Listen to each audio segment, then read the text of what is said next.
Mes félicitations.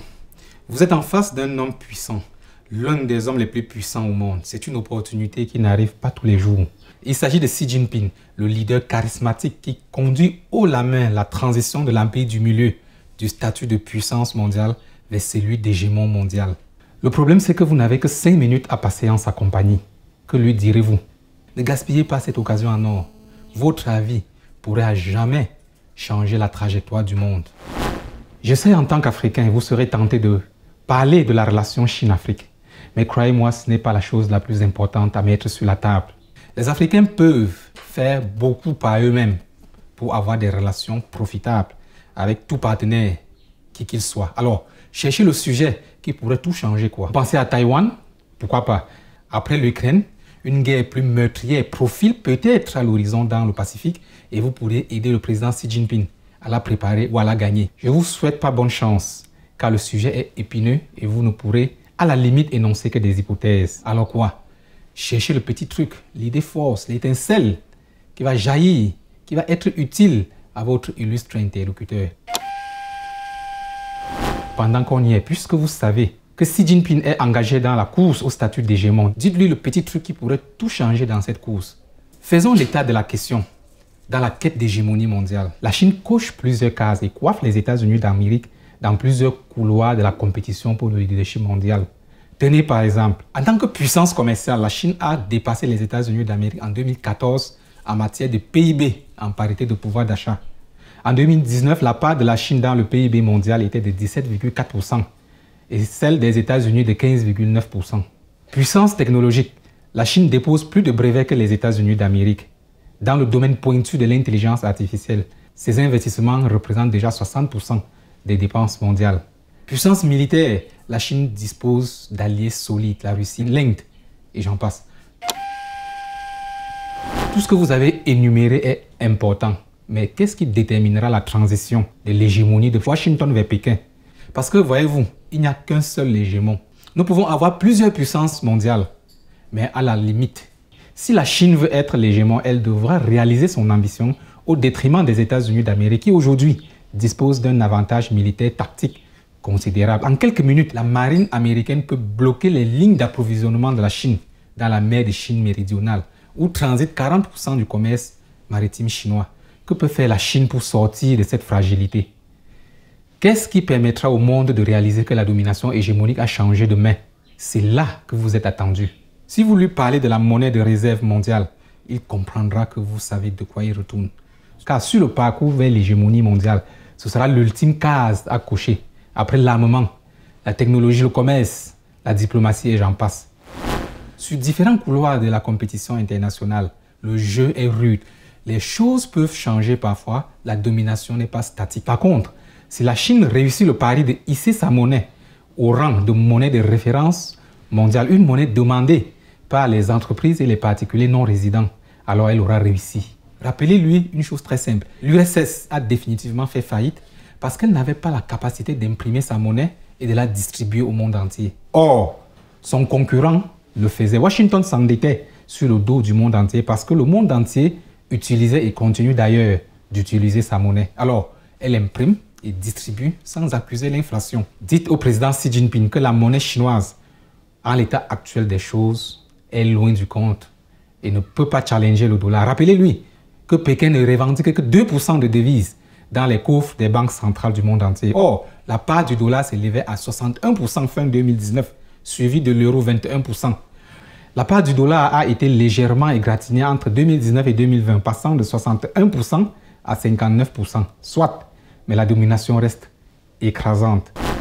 Le yuan est également assez faible en matière d'indice de Foreign Exchange Turnover, qui permet à la Banque des règlements internationaux de mesurer l'utilisation, achat et vente d'une devise comme monnaie de circulation sur le marché d'échange en pourcentage du total des transactions. Sur le marché des devises, la monnaie chinoise totalisait 8% des parts du marché en 2018. Toute proportion gardée 7 par rapport au dollar 88%, à l'euro 32%. Relevons que la croissance est rapide car ce chiffre était de 0% en 2001. Faites savoir au président Xi Jinping que vous êtes au courant des efforts qu'il fait pour internationaliser le yuan. Parlez-lui des accords que son pays initie et signe. Le Chiang Mai Initiative, une réponse régionale aux besoins de liquidité des pays membres de l'ASEAN. L'Asian Bond Market Initiative, un marché obligataire régional en monnaie locale. Rappelez-lui les accords de libre-échange bilatéraux ou multilatéraux, très nombreux depuis 2004, notamment avec des pays asiatiques, comme celui du 15 novembre 2020 avec 15 pays d'Asie-Pacifique. Cet accord donne la part belle à la Chine. Il assoit encore la puissance régionale au niveau économique, commercial, mais surtout politique. Indiquez-lui que sur les 37 banques centrales qui détiennent du renminbi, 11 sont asiatiques. Par exemple, les parts de yuan dans les réserves de change des banques centrales de Malaisie et de Hong Kong sont estimées entre 5 et 10% depuis 2010. Parlez-lui de la construction de la nouvelle route de la soie depuis 2013 ou encore des opérations de swap de devises entre banques centrales asiatiques. Tout cela a augmenté l'utilisation du yuan au niveau de la région Asie ou Asie-Pacifique dans plusieurs usages. Il y a donc lieu de constater que la monnaie chinoise s'internationalise. Elle est de plus en plus utilisée par des non-résidents pour des transactions commerciales et financières. Mais toute proportion gardée, la part reste faible. Saluez ces efforts qui ont été reconnus à juste titre par le FMI en 2016, lorsque l'institution de Bretton Woods a inclus le yuan dans le panier de calcul du DTS à hauteur de 10%, aux côtés du dollar 41%, de l'euro 30%, de la livre sterling 8%. Cela est une preuve de la reconnaissance des efforts entrepris par la Chine pour ouvrir son économie. Mais dites au président Xi Jinping que tout cela reste insuffisant pour l'instant. Soufflez-lui à l'oreille qu'il peut instrumentaliser la conjoncture géoéconomique internationale qui plaide en faveur de son pays. Depuis une quinzaine d'années, Washington multiplie des sanctions abusives à l'endroit des pays et entreprises étrangères sous le prétexte de pratiques de corruption, de violation des embargos ou de financement du terrorisme international. Pensez à Alstom, 778 millions de dollars. Et au final, un hold-up avec le passage sous pavillon américain d'un fleuron de l'industrie française. Pensez à Standard Chartered, 639 millions de dollars. Unicredit, 611 millions de dollars américains. La banque néerlandaise ING, 619 millions de dollars américains. HSBC, 375 millions de dollars. Pensez à BNP Paribas, 9 milliards de dollars. Le président Xi Jinping sait que cet état de choses fait monter la colère dans le monde. Il suit le débat de la dédollarisation et sait que ce débat renseigne sur la demande internationale d'une autre monnaie de réserve. Mais il faut être clair avec lui. Ne lui vendez pas d'illusions. Il ne viendra à l'idée de personne de se tourner définitivement vers le yuan et de l'accepter tout simplement parce que le dollar est utilisé par les États-Unis d'Amérique comme un instrument de chantage. C'est vrai, il existe des velléités à l'étranger d'adouber le yuan comme monnaie de référence mondiale. Citez la plus forte d'entre elles. La Chine et l'Arabie Saoudite étudient actuellement la possibilité de commercialiser le brut saoudien en yuan. L'enjeu n'est pas mineur. 25% des importations chinoises de pétrole sont fournies par l'Arabie Saoudite. Rappelez au président Xi Jinping que jusqu'ici, tout le pétrole saoudien est vendu en dollars. Les Saoudiens sont mécontents actuellement du manque de soutien des États-Unis en faveur de leur intervention dans la guerre civile au Yémen et de la tentative de l'administration Biden de conclure un accord avec l'Iran pour son programme nucléaire. Des responsables saoudiens déclarent avoir été choqués par le retrait précipité des États-Unis d'Afghanistan. Mais quand vous regardez la chose avec attention, vous vous rendez compte que Riyad veut juste faire chanter Washington. Il ne faut pas confondre velléité de dédollarisation et adoption du yuan. Citez aussi la relation sino-russe. Moscou détient de plus en plus de yuan. Les deux capitales ont signé et renouvelé des accords de swap de devises. Mais encore une fois, on se rend compte que les achats de l'or par la Banque centrale russe sont importants. Ce qui signifie que Moscou base sa stratégie de dédollarisation non pas sur le yuan mais sur la diversification, la fortification du statut international du rouble, la détention de l'or. Et le yuan ne vient qu'en troisième position. Après avoir énuméré les cages cochées par Pékin dans la course vers l'hégémonie mondiale, vous devez à présent indiquer le chaînon manquant, les institutions fortes. Oui, mes chers amis, les institutions chinoises n'inspirent pas confiance, elles ne rassurent pas. Dites au président Xi Jinping que le monde entier utilise le dollar parce qu'il a confiance dans les institutions américaines. Rappelez-lui que des Mexicains ont remporté un procès au sein de la Cour suprême des États-Unis d'Amérique contre le président Trump. Vous vous imaginez, le président des États-Unis veut construire un mur Des étrangers s'y opposent et ils ont gain de cause devant la plus haute instance juridictionnelle de son pays. Rappelez-lui que le président Biden regarde actuellement impuissant la Cour suprême de son propre pays détricoter des droits et des lois durement acquis. Citez l'enterrement du droit fédéral à l'avortement qui est déjà effectif. Citez d'autres cas à venir, l'accès à la contraception, le mariage gay, voire l'homosexualité. De telles éventualités sont inimaginables en l'état actuel des choses en Chine, où le Parti communiste chinois règne sans partage en maître absolu. Dites-lui que les sanctions abusives de Washington vont dans le court terme provoquer un débat sur le dollar, mais dans le long terme, le pays de l'oncle Sam a toute la latitude de rectifier le tir en séduisant davantage. La politique internationale américaine obéit à une logique de cycle.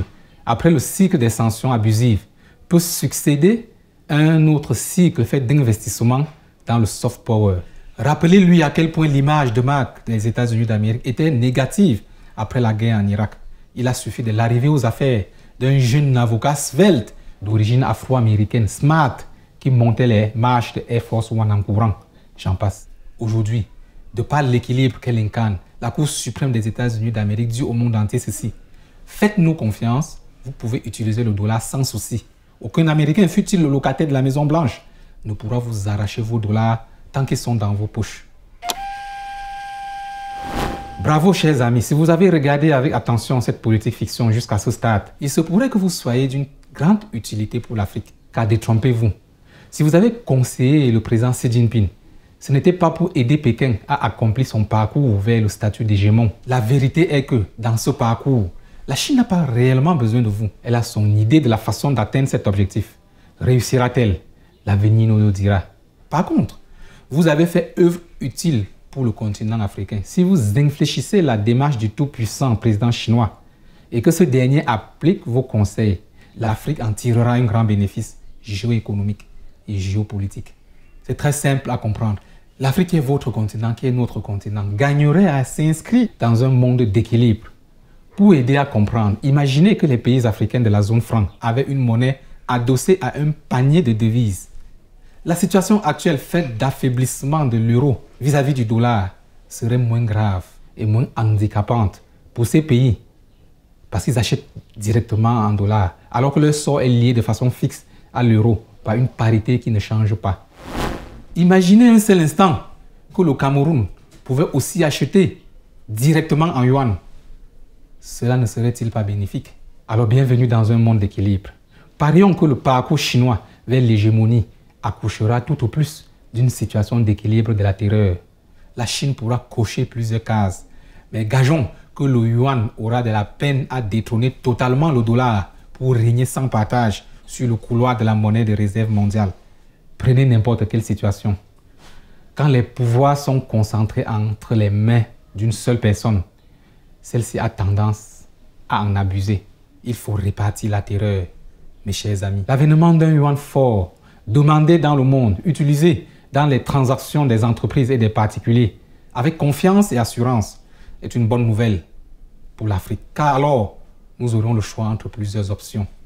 Nous pourrions allumer un compte-feu pour éteindre un feu. Nous ne serions pas à la merci d'un tyran, fût-il un tyran aux gants de velours avec une Cour suprême adorable. Xi Jinping vous écoutera-t-il?